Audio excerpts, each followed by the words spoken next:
Hello and welcome back to High Fell, another teardown video. So the class 51 that I did a while back, that has proved very popular and very useful for some people. So I thought I'd do the same again on a class 43. So we have an example of one in front of me. So I have got this for another project actually. So what I'm going to do is use the fact that I need to strip it down to its chassis to record all the bits and pieces that there are inside. I've done a little bit of partial strip down just to save a bit of time with me just removing screws. So this is the Great Western liveried one, so obviously the privatised era. It's my least favourite of the liveries. I just don't like it. I don't like the front of them either as well. I much prefer the old style lights. So as we've covered before, to remove the body shell, it's dead easy. You've got 4 screws. I've already taken these out, so those hide behind the Bogie frames there. 2 on the front, 2 on the rear. Just a point actually, if you're having difficulty getting screws out or you're finding the around it, make sure you are using the correct grade screwdriver. You want a 000 Phillips. You might be able to get away with a 00, but you might find also that the slightly deeper point on it will mean that it starts rounding out on the inside of the cross of the Phillips screws on them. So make sure you have got the right screw. So you can get those once you've actually got them out of the engagement on the body shell. You can use sort of pliers like these, sorry, pliers, tweezers, always keep calling them pliers, to pull those slightly, and then they'll shake out. And again, always have somewhere to keep all your screws so they don't roll around. Removing these, you'll notice that the cast chassis goes into the nose cone of the loco, so you need to pull it down towards the rear to begin with, and then it slides out.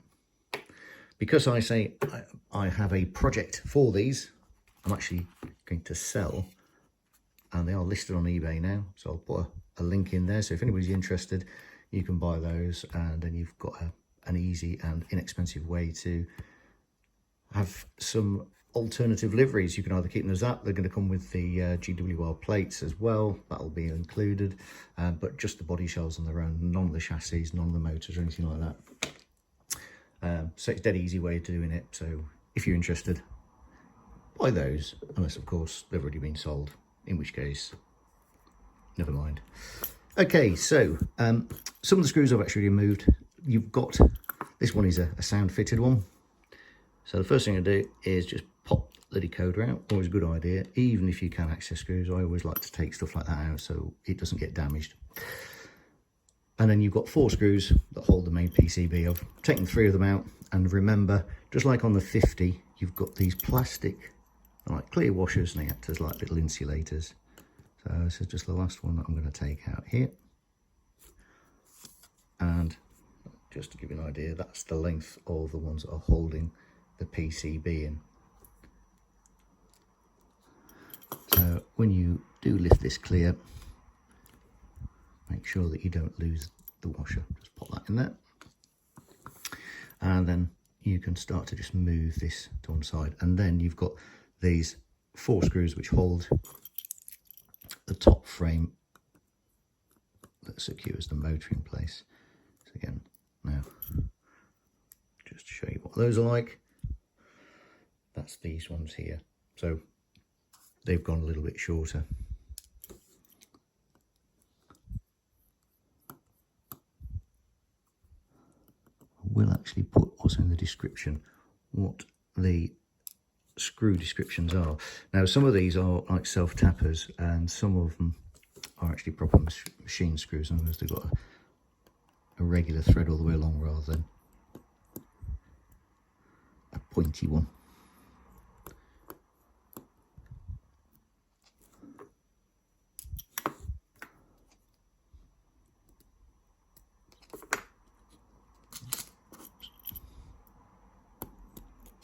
Just tease this one out. There we go. So then the next thing to do is lift this little motor frame out. Very similar in principle to the class 50.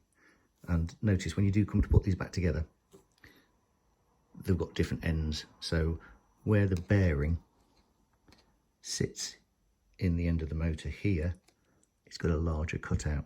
So when you're putting this back together, if it does not fit in properly, just make sure you got it in the right way around. Okay, so the next thing I'm going to do is look at just dislodging the motor. They normally have quite a firm fit in here. They really have got the machining down to a fine art these days. So what I'm going to do, just with a flat blade, just going to put it in where the casing is crimped. Try not to work it hard on any of the connectors or anything like that. Don't want to snap anything off. And that's it, just started to lift. And then the next thing I'm going to do, started that moving, I'm actually going to remove, I feel it's going to be easier to take the drive shaft out, and then I can actually get in underneath the flywheel here. And on the subject of drive shafts, cardan shafts, there will be a video coming very, very soon with a very interesting development on those. Something unusual has been made.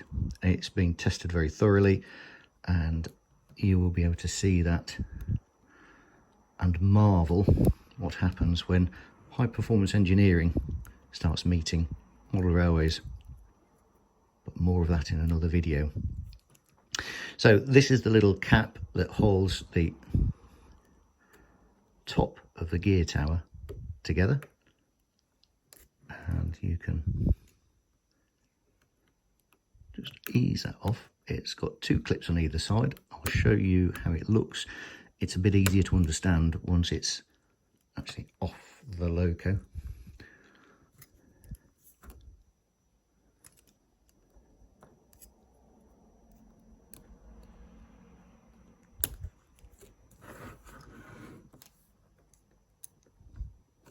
So thank goodness they use softer plastics than they used to on models. Otherwise we'd be crying with things snap. Right, so just to recap the way that this, recap, I didn't mean that. So you've got 4 holes here, 2 on either side, bit of flash on that, and they engage on 4 tabs, which are part of the gear tower. And you see there's quite a liberal amount of oil on this one as well. So what you can do is we can lift out the worm drive. So that's that there, and that's got this little drive cup on the end. There is a there's a bearing on either end. This one is unsecured, as in that is free to fall off, so be careful you don't lose it. The other one is kept in place by the drive cup. So just pop that into there, and then I'm going to take out the wiggly little drive shaft. If you do, another problem which I have noticed on certainly on one loco that I looked at, the ball end of the shaft wasn't properly formed, so it suggests that there might have been an air bubble or something like that in there, so that wouldn't have been helping at all. Now this bogie, with the exception of the wiring, is now free to come away. If I show you that hole there is where the pin on the top of the bogie, which is in the centre there, that's where that engages, and that's the point around everything turns. So what we're going to do is, now I've taken that all out of the way, just going to tease the motor out a bit, if it will come.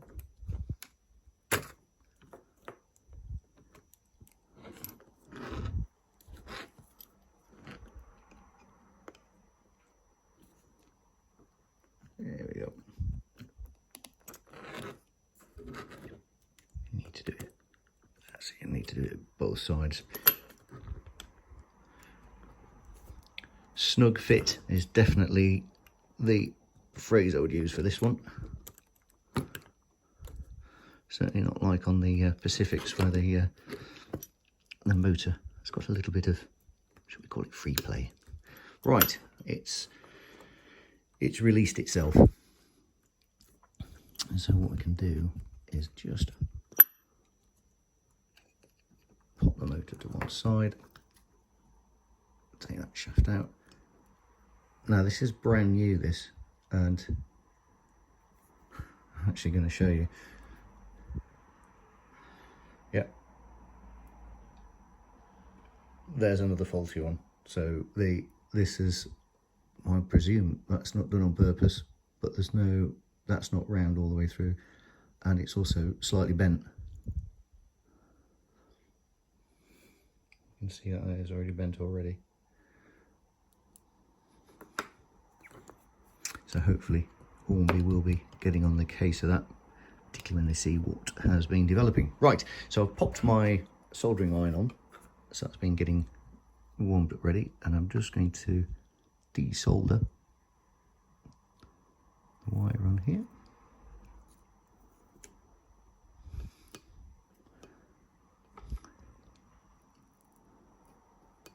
There we go.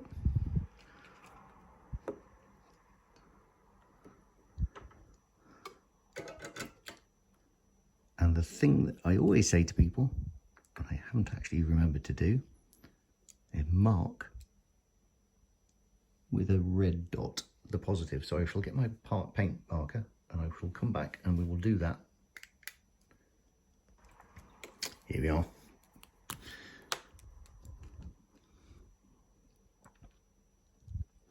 There we go. And it does have a positive marker on, but sometimes they can be a little bit harder to see, so it's not a bad idea to give yourself a helping hand with a little dot of paint.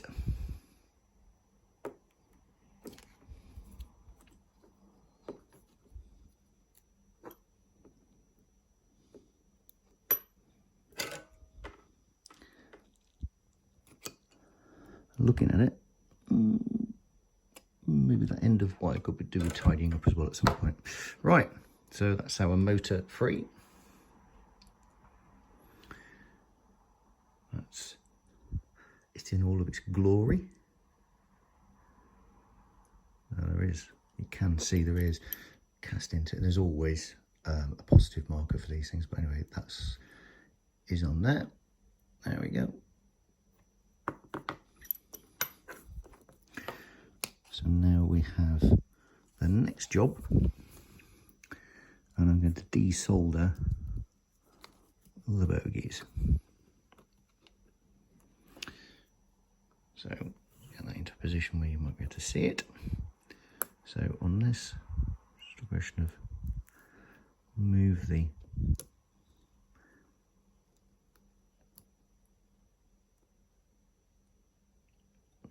of insulation just out of the way. There we go.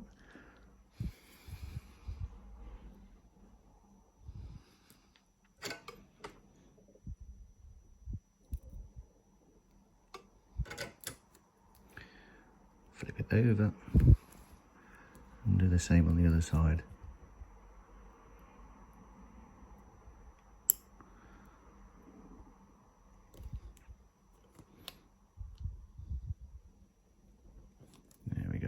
Fortunately, the heat shrink, there's just enough give in it that you can slide it back up the wire, and then you can save it for when you come to reattach it all.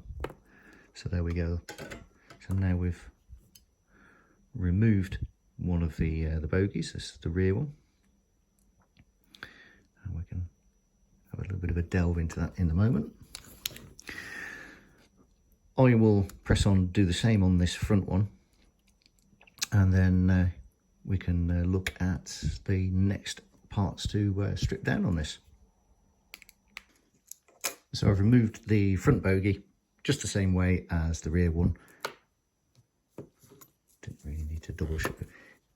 You can, if you take out the rear bogie first, you can now pivot the PCB around this section here. We are going to remove the lighting unit as well. I have actually marked the front and the rear. They are slightly different. in decoration, I think. Yep. And also I did notice, and I'm not sure whether this is relevant, but the contacts for the wiper contacts, these ones are folded flat at the front. I guess that's so that they miss the under cab area, and they were vertical on the rear ones. So that's just something just to make sure we put it back, because I will be wanting this to drive. So basically the PCB and the main chassis part of it I do need to retain. And then the next thing we're going to do is we're going to remove the back of the cab wall. So again, just my trusty screwdriver, remove those, and these are really tiny screws now. If I lift one of those out, show you that. There we go. So you can see that's the shortest of the ones that are used. So then we should be able to withdraw. Nope, we need to take the floor because that's part of it. It's different to the 50. Just remove that one, and the one on this side.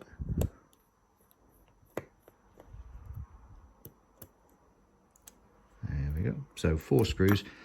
And now I'm going to assume this is all going to come up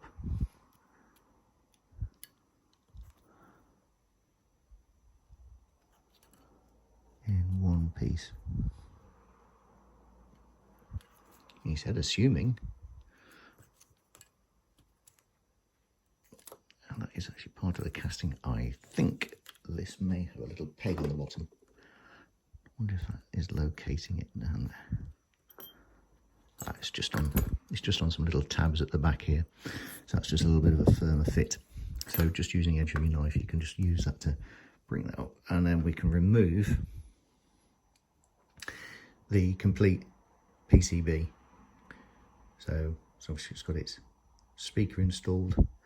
That's the resonator box for that. It's rather nifty little cooling fan in there, and then you've also got the contacts on here. So you've got 2 track pickups, and then you've got the cab lighting, which is mounted in the back wall, and then you've got the front and rear lights. So obviously when it's running in reverse, it'll be showing red. When it's running forward, white, and the difference between the day and night time running. So I'm just going to pop that to one side, and now we're getting close to revealing the actual casting itself. So we've got the radiator panels in the side. I am actually going to remove those. I don't think there's anything particularly under there to see. That's just stuck onto the casting. But then the last remaining part, oops, as he throws screwdriver around, is the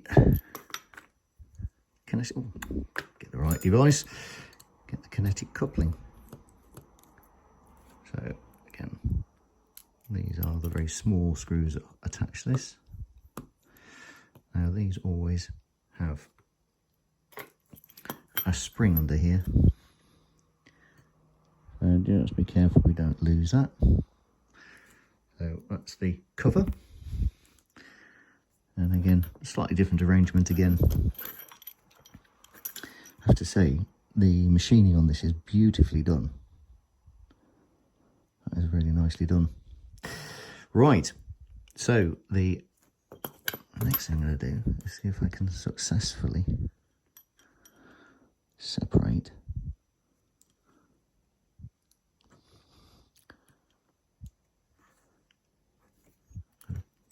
undo the coupling.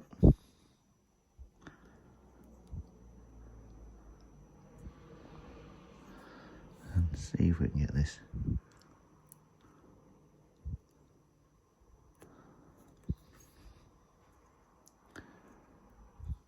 Maybe if I lift that slightly. And then the next thing I'm going to do is try and remove that spring.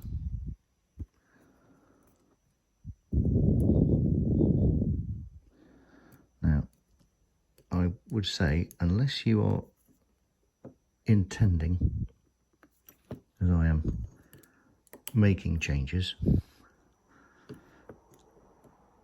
The only reason why you'd want to know how this looks is because you're desperately trying to, there we go, there's the end tanks off. It's because you're desperately trying to get that all to sit back in again. So what I've actually just discovered is if you take the air tank off, you can push, it's just the right size to push through the hole there. And then the only thing that we've got is there is a small tag on here that's in the casting, and that is where the spring locates on. Sorry, doing my usual thing of trying to see what I'm doing. This is why I think this is probably why on TV they have camera people, so they know what they're doing.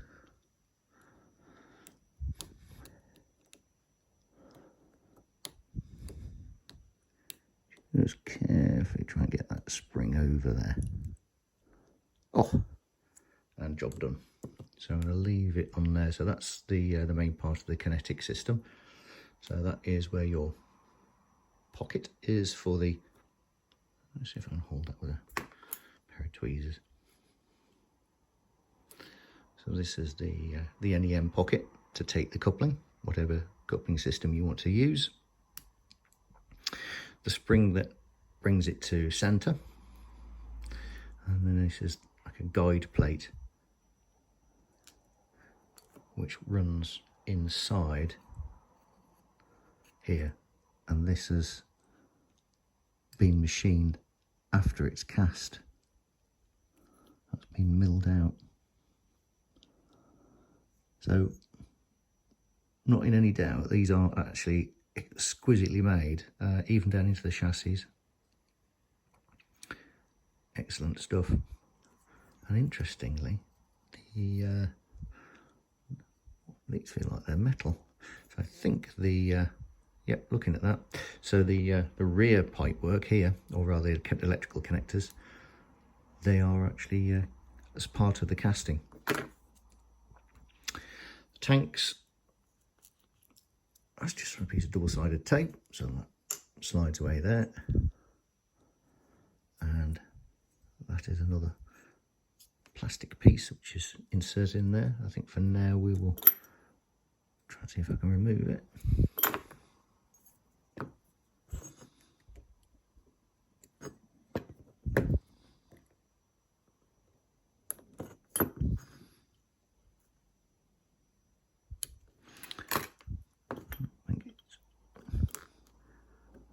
Going to resort to a little bit of brute force actually.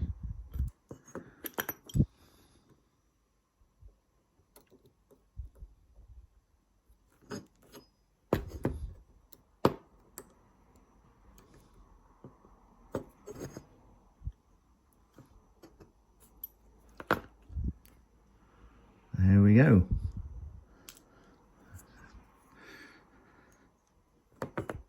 And then I've got a feeling these will just put on a little bit of glue on the sides. So we're now stripped down to the bare chassis.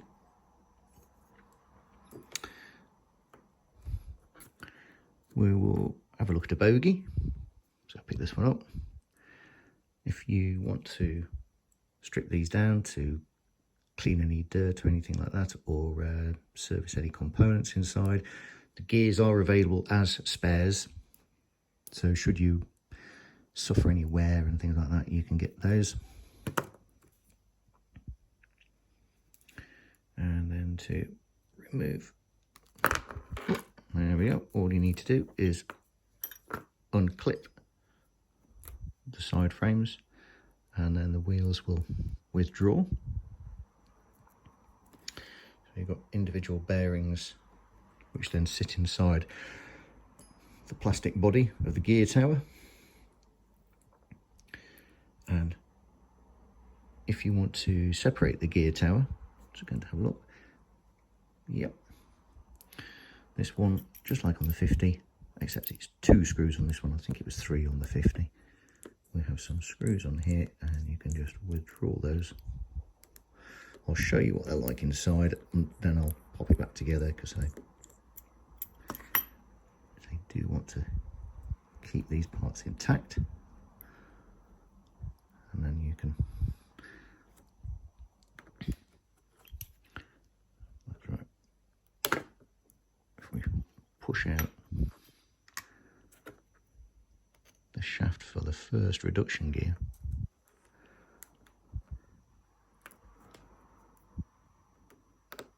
let's get that moving.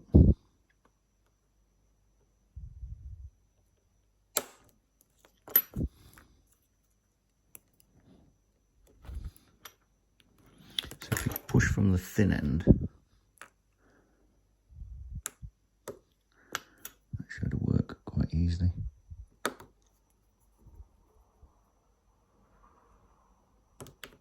There we go.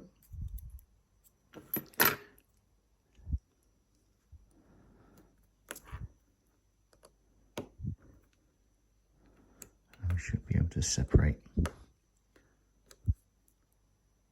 the two parts.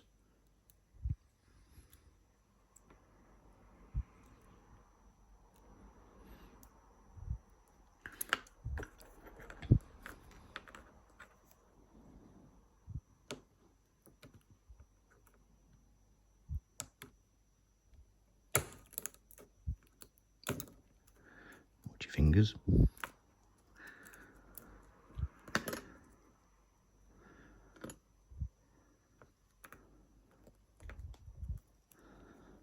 Just trying to be careful as well not to damage the contacts.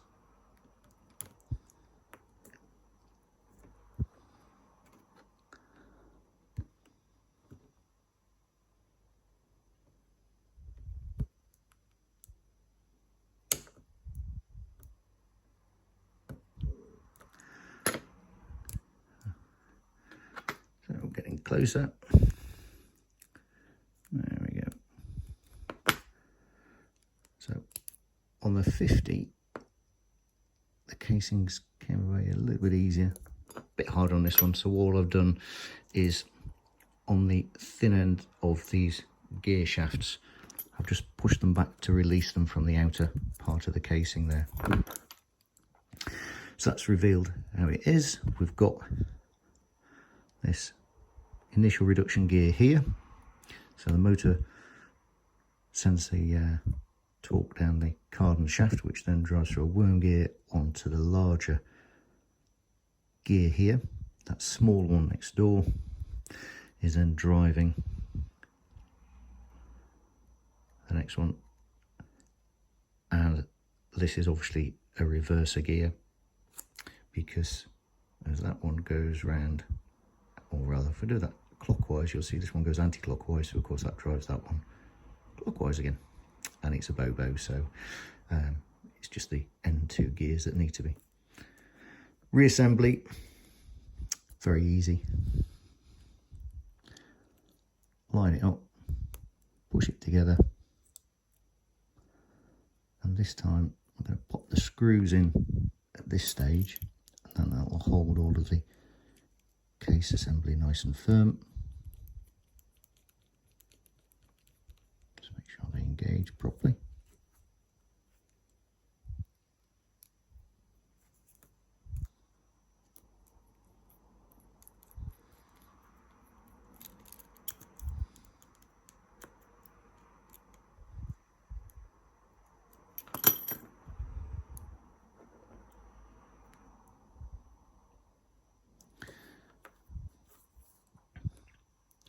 And then what you want to do is just push these back in. Just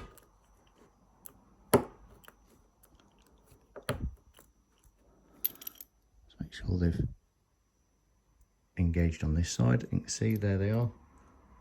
3 along the bottom and that initial reduction gear. And just give it a little test.